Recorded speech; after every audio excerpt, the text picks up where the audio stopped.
കഴിഞ്ഞ വീഡിയോയിൽ നമ്മൾ +1 ജോഗ്രഫിയിലെ ഫണ്ടമെന്റൽസ് ഓഫ് ഫിസിക്കൽ ജോഗ്രഫി എന്ന ടെക്സ്റ്റ് ബുക്കിലെ ആദ്യത്തെ 3 ചാപ്റ്റേഴ്സിൻ്റെ പ്രീവിയസ് ഇയർ ക്വസ്റ്റ്യൻ പേപ്പേഴ്സ് ആയിരുന്നു ഡിസ്കസ് ചെയ്തിരുന്നത്. അതിൻ്റെ ആൻസേഴ്സും ക്വസ്റ്റ്യൻസും ഒക്കെ നമ്മൾ ഡിസ്കസ് ചെയ്തു. ഇന്ന് നമ്മൾ ബാക്കിയുള്ള ചാപ്റ്റേഴ്സിൻ്റെയും പ്രീവിയസ് ഇയർ ക്വസ്റ്റ്യൻസാണ് ഡിസ്കസ് ചെയ്യാൻ പോകുന്നത്. നമുക്ക് വീഡിയോയിലോട്ട് പോകാം. 4ാമത്തെ ചാപ്റ്ററാണ് distribution of oceans and continents, വൻകരകളുടെയും സമുദ്രങ്ങളുടെയും വിതരണം. അപ്പോൾ ഈ ഒരു ചാപ്റ്ററിലെ പ്രീവിയസ് ഇയർ ക്വസ്റ്റ്യൻസ് ഏതൊക്കെയാണ് നമുക്ക് നോക്കാം. ആദ്യത്തെ ക്വസ്റ്റ്യനിലോട്ട് പോകാം. First question, complete the following chart. താഴെ തന്നിട്ടുള്ള ചാർട്ട് പൂരിപ്പിക്കുക.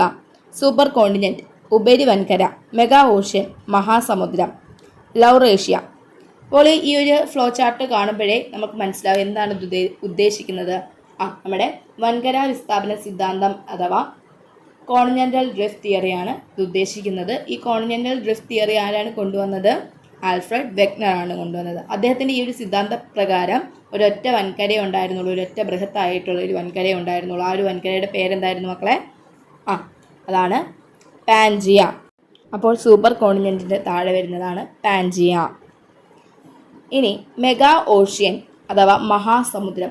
ഈ സൂപ്പർ കോണ്ടിനെൻ്റായ പാൻജിയയെ ചുറ്റി ഒരു വലിയ സമുദ്രം, ഒരു ബൃഹത്തായ ഒരു സമുദ്രം ഉണ്ടായിരുന്നു, ഒരു മഹാസമുദ്രം ഉണ്ടായിരുന്നു. ആ സമുദ്രത്തിൻ്റെ പേരെന്താണ്? അതാണ് പാന്തലാസ. അപ്പം ഈ മെഗാ ഓഷ്യൻ്റെ താഴെ വരുന്ന എന്താണ്? പാന്തലാസ. ഈ പാൻജിയ ഏകദേശം ഒരു 200 ദശലക്ഷം വർഷങ്ങൾക്ക് മുമ്പ് എന്ത് ചെയ്തു? പാൻജിയ രണ്ടായിട്ട് പിളർന്നു മാറി. ഒന്ന് നോർത്തിലോട്ട് പോയി, ഒന്ന് വടക്കോട്ട് പോയി. ആ വടക്കോട്ട് പോയത് ഏതാണ്? അതാണ് ലൗറേഷ്യ. ഇനി സൗത്തിലോട്ട് മൂവ് ചെയ്തത് അഥവാ എന്താണ് തെക്കൻ ഭാഗത്തോട്ട് മൂവ് ചെയ്ത ആ ഒരു ഭാഗം ഏതാണ്? അതാണ് ഗോണ്ട്വാന ലാൻഡ്. അപ്പോൾ ആ ഒരു ബോക്സിൽ വരുന്ന ഏറ്റവും ലാസ്റ്റത്തെ ബോക്സിൽ വരുന്ന ഏതാണ്? ഗോണ്ട്വാന ലാൻഡ്. അപ്പോൾ സൂപ്പർ കോണ്ടിനെൻറ്റ് പാൻജിയ രണ്ടായിട്ട് പിളർന്നു. Laurasia, Gondwana land, mega ocean, അതിൻ്റെ താഴെ വരുന്നതാണ് പാന്തലാസ. നമുക്ക് നെക്സ്റ്റ് ക്വസ്റ്റ്യനിലോട്ട് പോവാം. അടുത്ത ചോദ്യം, identify the lithospheric plate which is not a major plate. താഴെ കൊടുത്തിരിക്കുന്ന ശിലാഫലകങ്ങളിൽ ബൃഹത് ഫലകമല്ലാത്തത്. അന്റാർട്ടിക്കൻ പ്ലേറ്റ്, അന്റാർട്ടിക്കൻ ഫലകം. അറേബ്യൻ പ്ലേറ്റ്, അറേബ്യൻ ഫലകം. പസഫിക് പ്ലേറ്റ്, പസഫിക് ഫലകം.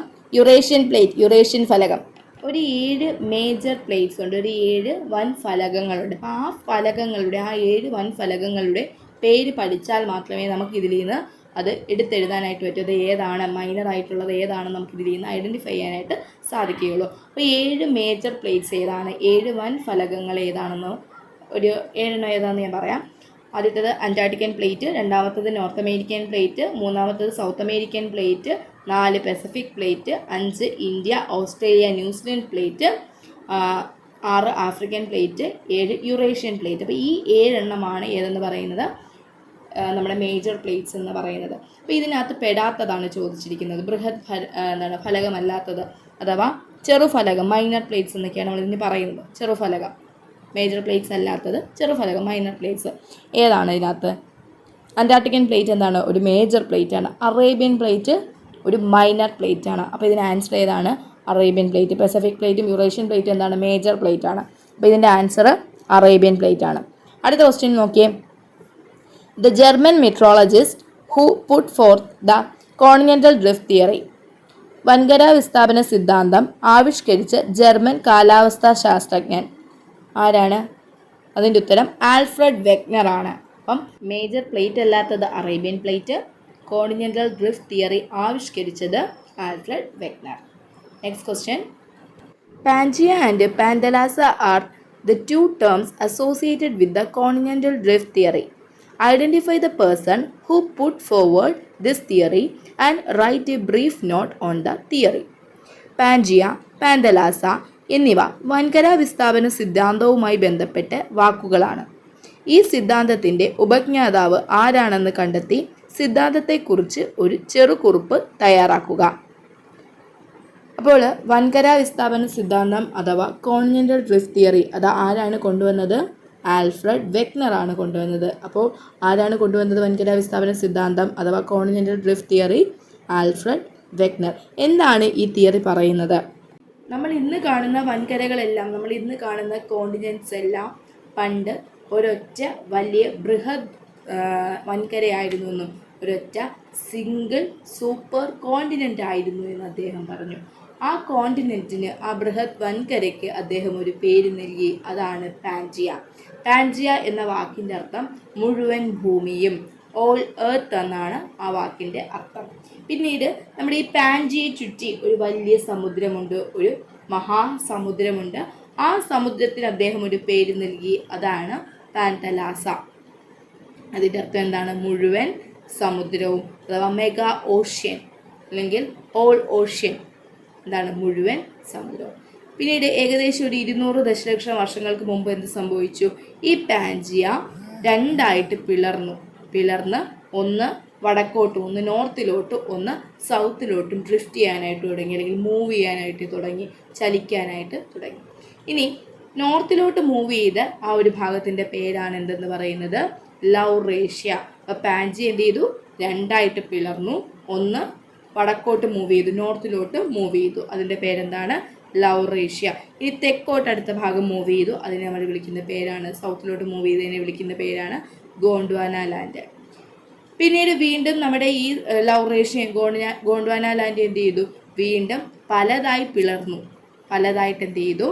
അത് ഡിവൈഡ് ചെയ്ത് ഡ്രിഫ്റ്റ് ചെയ്ത് മാറി.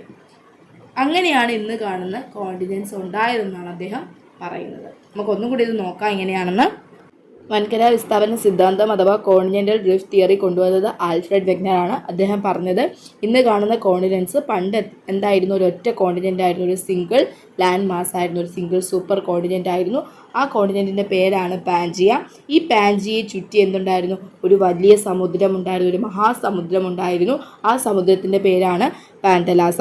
പിന്നീട് എന്ത് സംഭവിച്ചു? ഈ പാൻജിയ രണ്ടായിട്ട് സ്പ്ലിറ്റ് ചെയ്ത് ഡ്രിഫ്റ്റ് ചെയ്ത് മാറി, രണ്ടായിട്ട് പിളർന്ന് ഒന്ന് വടക്കോട്ടും ഒന്ന് തെക്കോട്ടും മൂവ് ചെയ്തു. ഇതിനകത്ത് വടക്കോട്ട് മൂവ് ചെയ്തതിനെ, നോർത്തിലോട്ട് മൂവ് ചെയ്തതിനെയാണ് നമ്മൾ എന്തെന്ന് പറയുന്നത്? ലൗറേഷ്യ എന്ന്. സൗത്തിലോട്ട് മൂവ് ചെയ്ത ലാൻഡ് മാസിനെ നമ്മൾ ഗോണ്ട്വാന ലാൻഡ് എന്ന് വിളിച്ചു. ഇനി ഈ നോർത്തിലോട്ട് പോയ ലൗറേഷ്യ വീണ്ടും രണ്ടായിട്ട് വിഭജിച്ച് നോർത്ത് അമേരിക്ക, യുറേഷ്യ പോലുള്ള കോണ്ടിനെൻറ്റ്സായി മാറി. ഇനി നമ്മുടെ ഗോണ്ട്വാന ലാൻഡ് സ്പ്ലിറ്റ് ചെയ്ത South America, Africa, Indian sub continent, Australia, അന്റാർട്ടിക്കയൊക്കെ ആയിട്ട് അത് വിഭജിച്ച് മാറി. ഇങ്ങനെയാണ് എന്ത് ഫോം ചെയ്തത്?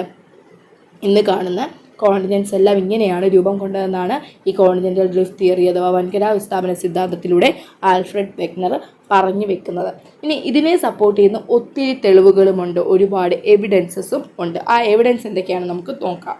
ഫസ്റ്റ് വൺ, ജിഗ്സോ ഫിറ്റ് അഥവാ ഈർച്ചവാൾ ചേർച്ച, അല്ലെങ്കിൽ മാച്ചിങ് ഓഫ് ദ കോണ്ടിനെൻറ്റ്സ്, വൻകരകളുടെ അരികുകളുടെ ചേർച്ച.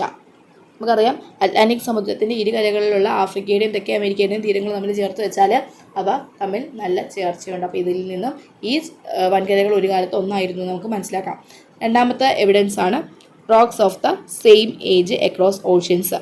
സമുദ്രത്തിൻ്റെ ഇരുകരകളുടെയും ശിലകളുടെ സമപ്രായം, അതായത് ബ്രസീലിൻ്റെയും അതുപോലെ തന്നെ ആഫ്രിക്കയുടെയും തീരങ്ങളിലെ ശിലകൾക്ക് തമ്മിൽ ഏകദേശം സമപ്രായമാണെന്ന് കണ്ടെത്തിയിട്ടുണ്ട്. അതുപോലെ തന്നെ റേഡിയോമെട്രിക് ഡേറ്റിംഗ് സംവിധാനം ഉപയോഗിച്ച് വിവിധ തീരപ്രദേശങ്ങളിലെ ശിലകൾക്ക് സമപ്രായമാണെന്നൊക്കെ കണ്ടെത്തിയിട്ടുണ്ട്. അപ്പോൾ ഈ ശിലകളെല്ലാം ഒരു കാലത്ത്, അല്ലെങ്കിൽ ഈ വൻകരകളെല്ലാം ഒരു കാലത്ത് ഒന്നായിരുന്നു എന്ന് നമുക്ക് മനസ്സിലാക്കാനായിട്ട് സാധിക്കും. അടുത്ത എവിഡൻസ് ആണ്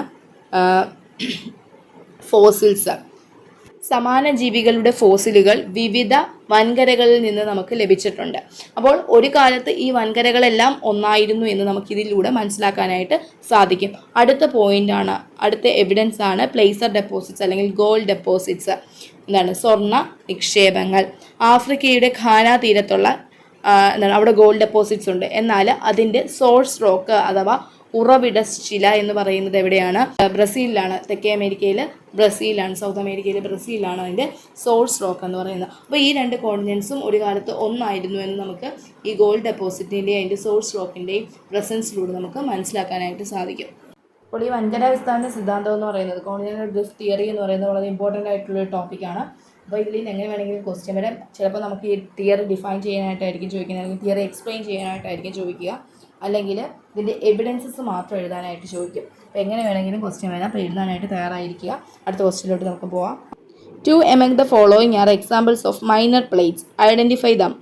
ചുവടെ കൊടുത്തിരിക്കുന്നവയിൽ 2 എണ്ണം ചെറുഫലകങ്ങളുടെ ഉദാഹരണങ്ങളാണ്. അവ കണ്ടെത്തുക. നമ്മൾ നേരത്തെ പറഞ്ഞു 7 മേജർ പ്ലേറ്റ്സ് ഉണ്ട്. അപ്പോൾ ആ 7 മേജർ പ്ലേറ്റ്സിൻ്റെ പേര് പഠിക്കണമെന്ന് പറഞ്ഞു. അപ്പം ആ 7 എണ്ണം അല്ലാത്ത ഏതാണെന്ന് ഇതിനകത്തുനിന്ന് കണ്ടുപിടിച്ചാൽ മതി. Okay. A, Pacific plate, Pacific ഫലകം, അതൊരു മേജർ പ്ലേറ്റ് ആണ്, അപ്പോൾ അതല്ല. B, Nazca plate. Nazca plate എന്താണ്? അതൊരു മൈനർ പ്ലേറ്റ് ആണ്. അതൊരു മേജർ പ്ലേറ്റിനകത്ത് വരുന്നതല്ല, അപ്പോൾ അതൊരു മൈനർ പ്ലേറ്റ് ആണ്. സി യുറേഷ്യൻ പ്ലേറ്റ്, യുറേഷ്യൻ ഫലകം, അത് ഒരു മേജർ പ്ലേറ്റ് ആണ്. ഡി അന്റാർട്ടിക്കൻ പ്ലേറ്റ്, അന്റാർട്ടിക്കൻ ഫലകം, അതും ഒരു മേജർ പ്ലേറ്റ് ആണ്. ഇ അറേബ്യൻ പ്ലേറ്റ്, അറേബ്യൻ ഫലകം, അതൊരു മൈനർ പ്ലേറ്റ് ആണ്.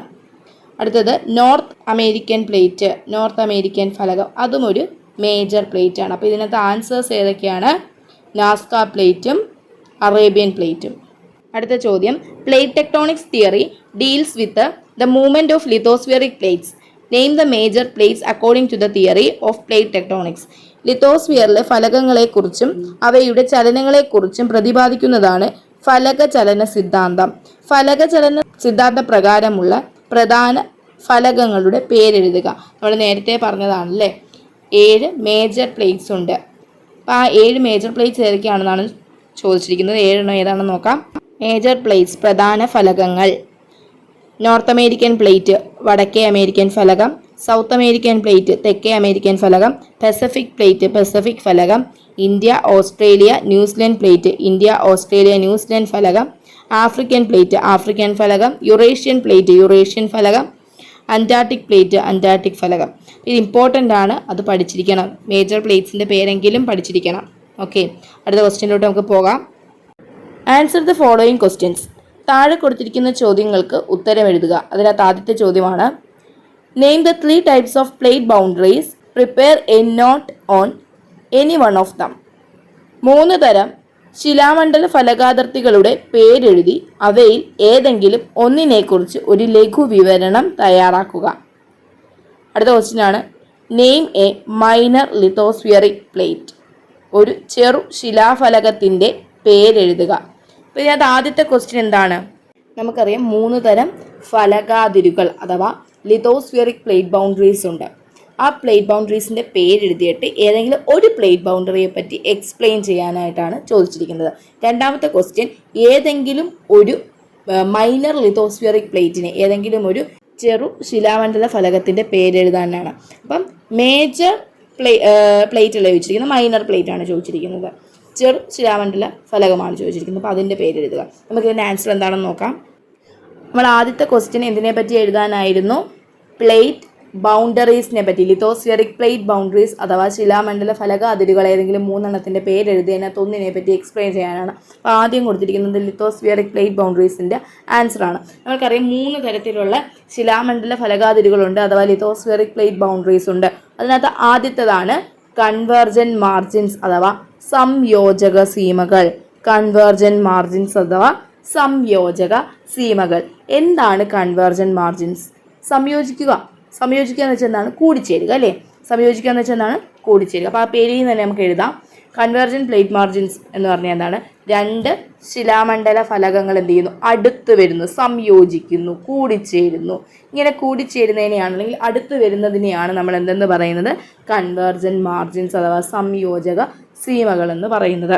അപ്പോൾ ഇവിടെ 2 ഫലകങ്ങൾ എന്ത് ചെയ്യുന്നു? അടുത്ത് വരികയാണ് അല്ലേ?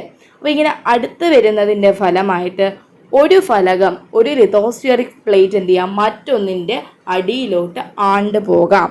മറ്റൊന്നിൻ്റെ അടിയിലോട്ട് എന്ത് ചെയ്യാം? ആണ്ട് പോകാം. അതായത് ഡെൻസിറ്റി കൂടിയ പ്ലേറ്റ് ഡെൻസിറ്റി കുറഞ്ഞ പ്ലേറ്റിൻ്റെ അടിയിലോട്ട് എന്ത് ചെയ്യുന്നു? സബ്ഡക്റ്റ് ചെയ്ത് പോകുന്നു.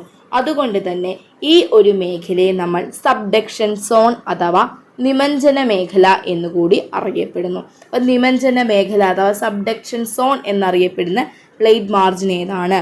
ഫലക അതിരുകൾ ഏതാണ്? അത് കൺവേർജൻ മാർജിനാണ്, സംയോജക സീമകളാണ്. ഇനി നമുക്ക് 3 തരത്തിൽ ഈ ഫലക സംയോജനം നടക്കാം അഥവാ പ്ലേറ്റ് കൺവേർജൻസ് നടക്കാം. അതിൽ ആദ്യത്തേതാണ് ഒരു ഓഷ്യാനിക് പ്ലേറ്റും ഒരു കോണ്ടിനെന്റൽ പ്ലേറ്റും തമ്മിൽ സംയോജിക്കുന്നത് അഥവാ കൺവേർജ് ചെയ്യുന്നത്. അതായത് ഒരു സമുദ്രഫലകവും ഒരു വൻകര ഫലകവും തമ്മിൽ എന്ത് ചെയ്യുന്നു? അടുത്തടുത്ത് വരുന്നത്. അതാണ് ഒരു ടൈപ്പ് എന്ന് പറയുന്നത്. ഇനി രണ്ടാമത്തെ ടൈപ്പ്, ഈ അടുത്ത് വരുന്ന 2 ഫലകങ്ങളും എന്തായിരിക്കാം? അത് ഓഷ്യാനിക് പ്ലേറ്റ് ആകാം. അതായത് അടുത്തടുത്ത് വരുന്ന 2 ലിത്തോസ്ഫിയറിക് പ്ലേറ്റ്സ് എന്തായിരിക്കാം? അത് സമുദ്ര ഫലകങ്ങളായിരിക്കാം. ഇനി മൂന്നാമത്തെ ഒരു ടൈപ്പ് ഉണ്ട് എന്ന് പറഞ്ഞാൽ അടുത്തടുത്ത് വരുന്ന 2 ലിത്തോസ്ഫിയറിക് പ്ലേറ്റ്സ് വൻകര ഫലകങ്ങളായിരിക്കാം. അതായത് അടുത്തടുത്ത് വരുന്ന 2 ഫലകങ്ങൾ എങ്ങനെയാണ്? കോണ്ടിനെന്റൽ പ്ലേറ്റ്സ് ആയിരിക്കാം. ഇങ്ങനെ 3 തരത്തിൽ സംയോജനം നടക്കാം. ഇങ്ങനെ ഈ സംയോജിക്കുന്നതിൻ്റെ ഫലമായിട്ട് അല്ലെങ്കിൽ പ്ലേറ്റ്സ് തമ്മിൽ കൂടിച്ചേരുന്നതിൻ്റെ ഫലമായിട്ട് ഉണ്ടാകുന്ന ഒരു ലാൻഡ് ഫോമാണ് ഫോൾഡ് മൗണ്ടെയിൻസ് എന്ന് പറയുന്നത്, മടക്ക് പർവ്വതങ്ങൾ എന്ന് പറയുന്നത്. നമ്മുടെ ഹിമാലയം ഒക്കെ ഇങ്ങനെയാണ് രൂപം കൊണ്ടത്. നമ്മുടെ ഇന്ത്യൻ പ്ലേറ്റും യൂറേഷ്യൻ പ്ലേറ്റും തമ്മിൽ കൂട്ടിമുട്ടിയതിൻ്റെ ഫലമായിട്ടാണ് എന്ത് രൂപം കൊണ്ടത്? ഹിമാലയം രൂപം കൊണ്ടത്. അപ്പോൾ മടക്ക് പർവ്വതങ്ങൾ ലിത്തോസ്ഫിയറിക് പ്ലേറ്റ്സിൻ്റെ കൺവേർജൻസ് മൂലമാണ് രൂപം കൊള്ളുന്നത്. ഇനി അടുത്ത പ്ലേറ്റ് മാർജിനാണ് ഡൈവേർജൻ മാർജിൻസ് അഥവാ വിയോജക സീമകൾ. ഡൈവേർജൻറ്റ് നമ്മുടെ ക്ലാസ്സിലൊക്കെ പലപ്പോഴും ടീച്ചർമാരൊക്കെ പറയും നിങ്ങളുടെയൊക്കെ ശ്രദ്ധ എന്താണ്? പഠനത്തിൽ നിന്ന് ഡൈവേർജ് ചെയ്ത് പോകുന്നുണ്ട്.